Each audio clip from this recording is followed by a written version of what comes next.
bahwa Khadijah sejak awal memposisikan diri sebagai seorang istri yang sangat kuat di dalam perannya untuk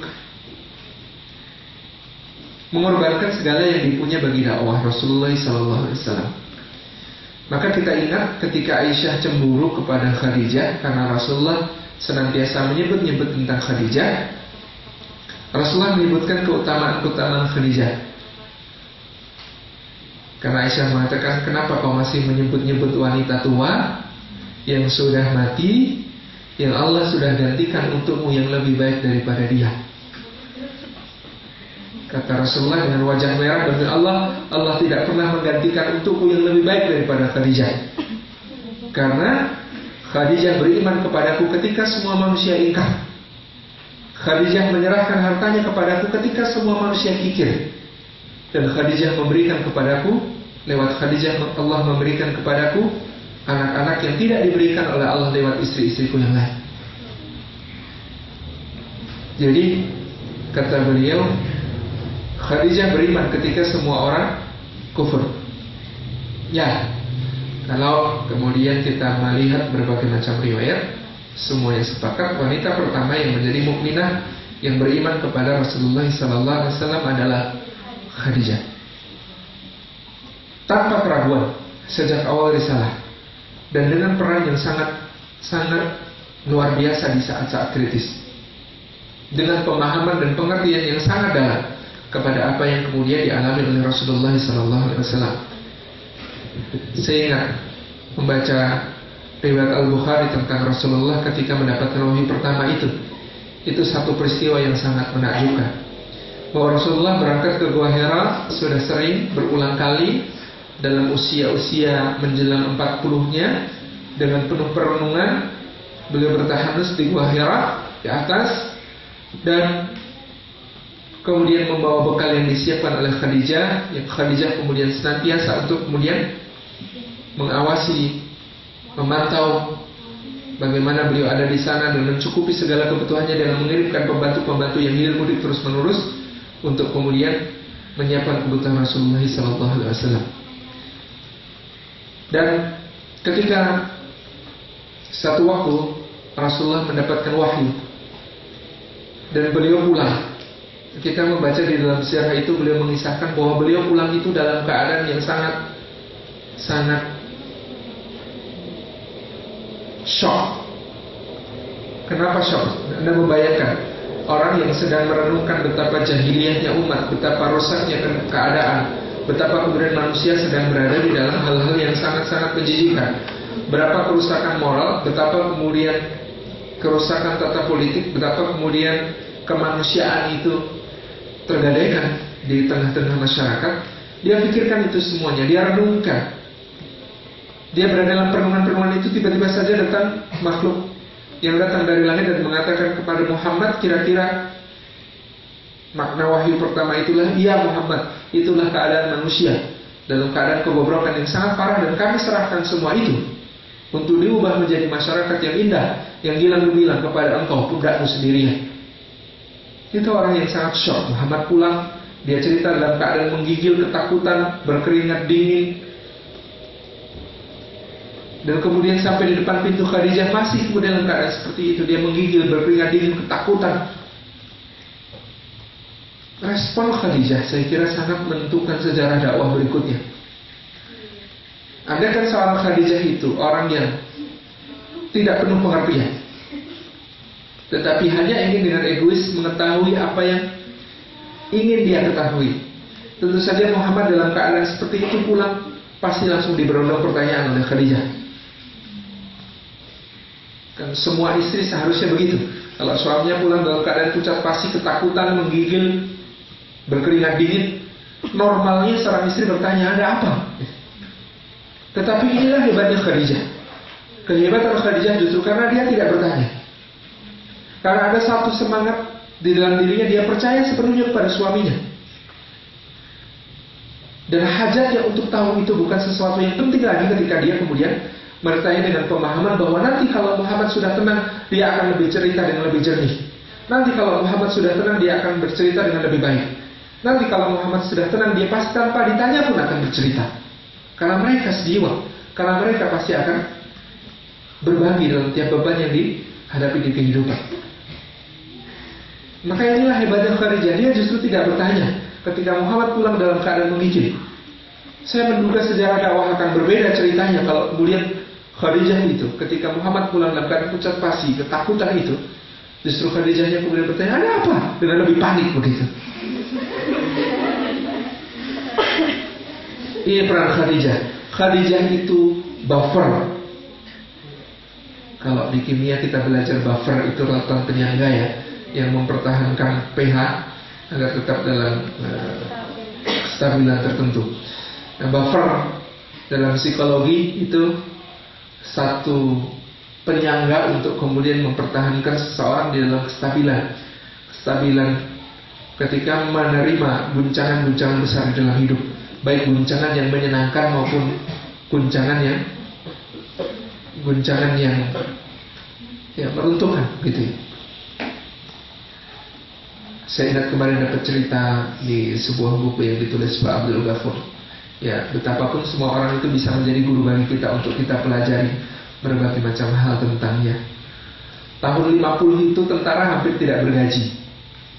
Tahun 50. Jadi bukunya Pak Abdul Ghafur itu judulnya Siti Hartinah Soeharto, Ibu Utama Indonesia. Tahun 50 itu tentara hampir tidak bergaji. Lalu Letnan Kolonel Soeharto ketika itu hendak melepaskan tanda pangkatnya, keluar dari tentara untuk kemudian menjadi seorang sopir. Karena gaji seorang sopir ketika itu 5 kali lipat bayarannya tentara dengan pangkat Letnan Kolonel. Jadi tentara itu susah betul pada waktu itu. Soeharto sudah hampir meletakkan jabatannya di tentara, keluar dari tentara kemudian jadi sopir itu. Sampai istrinya yang namanya Siti Hartinah itu mengatakan, aku nikah sama tentara, bukan sama sopir. Aku kawin sama perwira, bukan sama sopir. Aku rela lapar, tapi jangan keluar dari tentara. Coba bayangkan, andai kata-kata itu tidak keluar, gak mungkin jadi presiden kedua Republik Indonesia. Itulah istri gitu ya. Itulah kekuatan seorang yang luar biasa memberikan buffer kepada suami dalam guncangan-guncangan besarnya. Nah, Khadijah adalah wanita semacam itu yang saya kira jauh lebih baik daripada Siti Hartinah, Ibu Utama Indonesia. Ini Ibu Utama kaum muslimin begitu ya. Beliau tadi kita cerita tentang sisi-sisi ketika awal dakwah gitu ya, ketenangannya. Kalau ditanya apakah Khadijah sebenarnya khawatir atau tidak, jawabannya sangat khawatir. Jadi ketika Muhammad kemudian bercerita bahwa dia didatangi oleh sesosok makhluk yang mengaku bernama Jibril, kemudian memaksanya. Jadi Islam itu datang pertama kali dengan paksaan. Apa paksaannya? Jibril memaksa Muhammad untuk membaca. Ya, kalau ada yang bilang Islam itu datang dengan sukarela, enggak. Jibril enggak pernah nawarin Muhammad dengan mau enggak jadi Rasul Muhammad, enggak. Yang ada adalah Iqra ya Muhammad. Maka dikorek kata Muhammad, saya enggak bisa baca.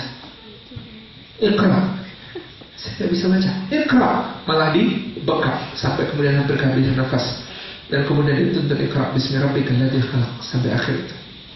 Di situ kemudian kita mengetahui satu hakikat bahwa Muhammad masih guncang dengan wahyu pertama itu.